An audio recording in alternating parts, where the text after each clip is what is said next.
पानीय जल पई हंतसंत चंपीकोटा साही लोके कोरापुट जिला नारायणपाटना ब्लॉक सदर महकुमारे थिबा चंपीकोटा साही रे दीर्घ दिन धरी पानीय जल समस्या लागि रहिछि। ई साही रे 30 परिवार बसवास करुथिबा बेले पानीय जल पई दीर्घ दिन धरी प्रशासन को अवगत कराई आसुछंती।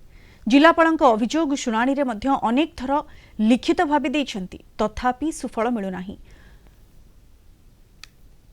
बाबुला पात्र एकथा कहिछंती जे जेते थर अभियोग कले भी किछि सुफल मिलु नाही। दीर्घ दिन धरी मेगा विशुद्ध पानीय जल जोगाण प्रकल्प चलिछि। लोके किपरि विशुद्ध पानीय जलरू वंचित न हेबे ताकु नै केंद्र सरकारक विभागीय कनिष्ठ जंत्री कहिछंती तुरंत समस्यार समाधान हेबो।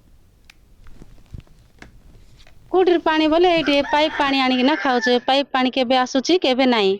से सोलर पाइप देबो कहले एप्लीकेशन भी देइथिलो। वीडियो सार के आई नांती देखि किना भी गले मोटर आनी लगाई देबो कहले। से ट्यूबवेल पानी पूरा कादो से पानी रांदी खाइले हम भल थिबो कि नदी को लुगा पटा सिना धोई जिवो रांदी खाया पाया नदीर पानी आनी जिवो कि हमर तो मेन प्रॉब्लम सर हमर एठी पानी समस्या माने कहले न सर जो ट्यूबवेल मारले सेठी पानी पानी भरुनी એટલે ଆମର ଏଠି 200 ପରିବାରକୁ ଗୋଟେ ଟ୍ୟୁବवेଲ ଆମର जो मेगा प्रोजेक्ट आछे से प्रोजेक्ट एरा हम जो पाइप खोलिकी रखिचंते आज बंद समस्त पानी दिया होचे हम साइको पानी आसुने हम खाओ किस को बोरिंग कोन बोरिंग रे पानी नथिले हम किस खाइबो पानी तो बेसी हो हां को पानी कोठी नाही कोठी पानी आन तो देउ नाते आज पर्यंत पानी मिलु नाही पाइप खुली देइचंते जनरल पानी पीवा पानी असुविधा नुहे कारण चारिटा बोरिंग 200 घर पाखापाखि अच्छी सेठी चारिटा बोरिंग अच्छी 4टा बोरिंग रनिंग कंडीशन में अच्छी तो पानी असुविधा जनरल पीवा पानी असुविधा हो न